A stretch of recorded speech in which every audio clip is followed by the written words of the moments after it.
ഇന്ന് എനിക്ക് വരാൻ പറ്റൂല. ഇത്ര ദിവസം നീ എവിടെയായിരുന്നു? ഇതൊക്കെ എങ്ങനെ ഹിന്ദിയിൽ പറയാമെന്നറിയാം. നമുക്ക് നോക്കിയാലോ. Let's start. ഇന്ന് എനിക്ക് വരാൻ കഴിയില്ല. ഇതെങ്ങനെ പറയാം? ആജ് മേ നഹീ ആ സക്തി ഹോ. ആജ് മേ നഹീ ആ സക്തി ഹോ.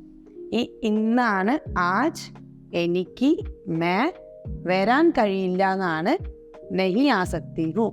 നെക്സ്റ്റ് വൺ, നീ ഇത്ര ദിവസം എവിടെയായിരുന്നു? ഇതെങ്ങനെ പറയാം? നീ തും.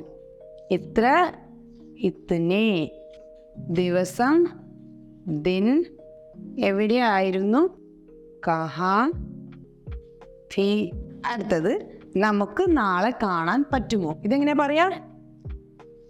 ക്യാ ഹം കൽ മിൽ സക്തേ ഹൈ? ക്യാ ഹം കൽ മിൽ സക്തേ ഹൈ? ഇവിടെ നമുക്ക് വന്നതാണ് ഹം. നാളെ കൽ കാണാൻ പറ്റുമോ? मिल सकते हैं. I hope it's clear. मिलते हैं अगले वीडियो में. धन्यवाद.